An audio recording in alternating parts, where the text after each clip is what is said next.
All right, so here we go with the notes for 12.3. So now we're going to get into exponential functions. So an exponential function is a function of the form f of x equals b to the x. The variable is in the exponent position. That's what makes it an exponential function. Where your b, which is your base being raised to the exponent, has to be positive. It cannot be 1, because if you think about it, if the base was 1, whatever power you raise 1 to, you're always going to get 1. And x, or your exponent, has to be a real number. So in other words, we're not talking about any complex or imaginary numbers here. So the first thing we're going to do with these exponential functions is we're going to see what they look like graphically. So here's a very basic exponential function, probably the most basic. You could almost call it the parent function, which means that our base is going to be 2. So if we plot some points, so if x is 0, anything to the 0 power is 1. If I plug 1 in for x, 2 to the first is 2. If I plug 2 in for x, 2 squared is 4. Plugging in 3, 2 cubed is 8. Now let's go negative. There's nothing that says your exponent can't be negative. So what is 2 to the negative 1 power? So just remember that negative exponents change things and move things from the top of the fraction to the bottom. So 2 to the negative 1 power is actually 1/2. And 2 to the negative 2 power is 1 over 2 squared, or 1 over 4. So if we plot these points on our graph, 0, 1 would be right there. 1, 2 would be right here. 2, 4 would be right here. 3, 8 would be right there. Let's see, 1, 2, 3, 4, 5, 6. Oh, I felt that was wrong. 8, yeah, we gotta. So 2, 4, 2, 3, 4 would be right here. 3, 8 would be right there. Negative 1/2 would be right there. And negative 2, 1/4 would be right here. So as we go negatively, do you see where our y's would get smaller and smaller and smaller, but they would never be 0. You can't raise anything to any power and get a 0. So what's going to happen is this graph is going to grow exponentially to the right, and then it's going to get as close as possible to the x-axis, but it's never actually going to cross it. Well, let's see what happens if our a, remember our a has to be positive, but it can't be 1, but it can be between 0 and 1. So let's see what happens when we plot values for 1/2 to the x. So 1/2 to the 0 power is still 1. 1/2 to the first power is going to be 1/2. 1/2 to the second power is going to be 1/4. 1/2 cubed is going to be 1/8. 1/2 to the negative 1 power, well, let's think about it. So that's 1 to the negative 1 over 2 to the negative 1. And what do the next negative exponents do? They flip it. So 1/2 to the negative 1 is simply going to be 2. 1/2 to the negative 2 is simply going to be 4. So let's go ahead, and I'm going to graph it in my green, and let's graph the function f of x equals 1/2 to the x on the same graph. So 0, 1, so they both go through the point 0, 1. 1, 1/2 is going to be right here. 2, 1/4, you can see is going to be right there. 3, 1/8, so you can see that it's getting closer and closer to the x-axis on the right-hand side. Negative 1, 2 would be up here, and negative 2, 4 would be right there. So you can see that when it was this function, f of x equals 2 to the x, it was an increasing function. It was getting greater as we went to the left. if my base, my b, is between 0 and 1, it's a decreasing function. It is going down and it's getting smaller as you go to the right. So here is f of x equals 1/2 to the x. Okay, so let's look at some properties that we can now identify as we look at exponential functions. First of all, are exponential functions one-to-one? If we look at both of those functions, they're certainly functions. They would have to be, or I would not be able to write them as f of x, and they do pass the vertical line test. So to tell if they're one-to-one, do they cross the horizontal line or pass the horizontal line test? And you can see, yes, they do. Therefore, yes, they are one-to-one. What's the domain? What values can I plug in there for x? Well, according to the definition, it says x is any real number. So in other words, your domain is from -infinity to +infinity. What's the range? Well, as long as you don't shift them up or down, which is happening in both of these cases, you can see that your range is from 0 to infinity. You never go where the y's are negative, and you never touch 0, so it's parentheses 0 to infinity. What is the x-intercept of either of these functions? Where do they cross the x-axis? Well, they don't, so there's none or no x-intercept. The y-intercept, where do they cross the y-intercept? Well, you can see that both of those cross the y-axis at 0, 1.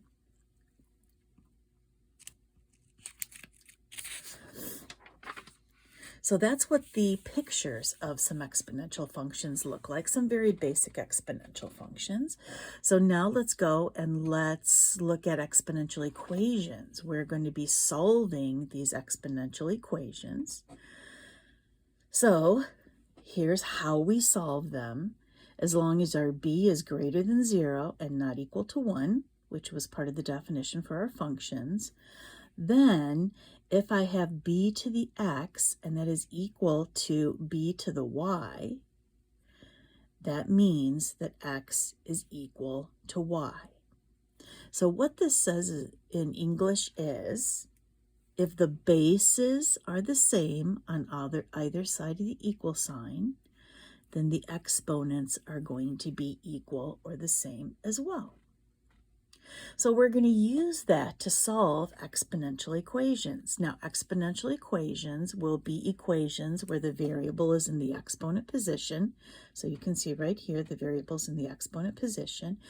And what we want to do is we want to get these two bases, the bases to the right and to the left of the equal sign, to be the same. Well, do you see that I could rewrite 125 with a base of 5? 125 is actually 5 cubed. So now, since the bases are the same, I can take the exponents and I could set them equal to one another, and that gives me my answer of x equals 3. Let's get a little bit more difficult if we look at b, in that there's no way I can write 8 with a base of 4. So I'm going to end up having to change both of my bases here. Well, do you see that both 4 and 8 can be written with a base of 2?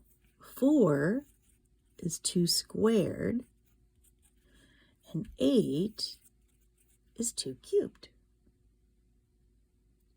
So this is really 2 to the 2x, because remember, your exponent rules say that when you're raising a monomial to a power, that power and the exponent are multiplied, equals 2 to the third. So now we have, again, the bases are the same, which means I can take the exponents and set them equal to one another, and I can solve for x, and I get 3 over 2.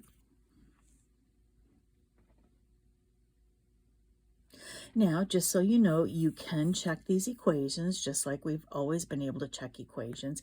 If I plug my x in to my original equation, it's going to say 4 to the 3/2 is equal to 8. So how do we simplify this? Remember, this was in our chapter 10 where we had rational exponents. So remember, 4 to the 3/2 is the same thing as the square root of 4 cubed, which would be the square root of 4 cubed is 64, and the square root of 64 is 8. So you can see that that equation, that's a terrible 8, does check. Okay, so let's go over to C. What is my common base going to have to be? Well, both of these can be written with a base of 3. So we would have 9, which is 3 squared. And we would have 27, which is 3 cubed. So now again, raising a monomial to an exponent means you multiply the exponent. So this would be 3 to the 2 times x minus 1. And this would be 3 to the 3x. Now that my bases are the same, I can take the exponents and set them equal to one another. So 2 times x minus 1 is going to be equal to 3x. Now I'm going to go ahead and solve. 2x minus 2 is equal to 3x when I go ahead and distribute. And if I subtract 2x from both sides, I'm getting that negative 2 is equal to x. And that is the solution to the equation. All right, if you don't have it close to you, you want to grab your calculators because we're going to have a new formula here. So some of the applications of exponential equations are banking. So find the amount owed at the end of 7 years if $2,000 is loaned at a rate of 5% compounded monthly.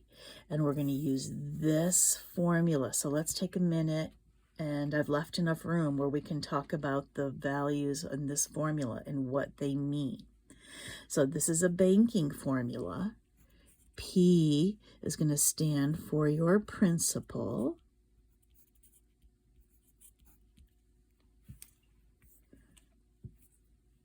So that's how much money that you're investing. T is going to stand for your time, and that's going to be in years.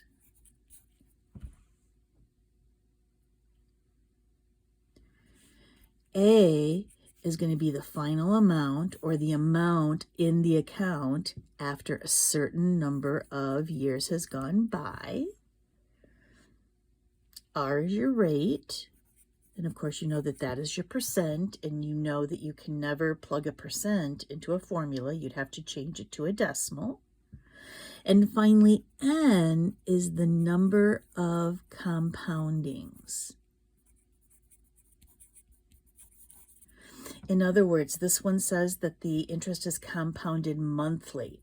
So the N would be 12 because it's the number of compoundings per year. If it said that it was compounded daily, you would call your N 365 because there's 365 days in a year. Okay. If it said that it was compounded quarterly, that means it's compounded 4 times a year. So your N would be 4. So there's what all of your variables stand for. So now it says, find the amount owed at the end of 7 years. So we're looking for A. If $2,000 is loaned at a rate of 5% compounded monthly. So our principal is $2,000. 1 plus our rate is 5%, so that's going to be 0.05 divided by our N. Well, it's compounded monthly, so our N is going to be 12 to the 12, because that's what N is, times T years. Well, what is T? It's going to be 7 because we want to know how much is in the account or how much is owed after 7 years. All right, so if we just start chugging out the answer, so if I plug this into my calculator, I would get turn it on, I would get 0.05 divided by 12. And then if I go ahead and add 1, I'm going to get 1.0041667 to the 12 times 7 is 84th power. And again, you can just plug this right into your calculator and not even have to worry about stopping. All right, so let's finish it off. So I'm going to go ahead and do 1.0041667. I'm going to raise that to the 84th power, and then I'm going to multiply that by 2,000. And you can see that this is what I get. So it's $2,836. And of course, because it's money, you're going to round to the nearest hundredth, which is your 8. So it's going to be an 8 cents.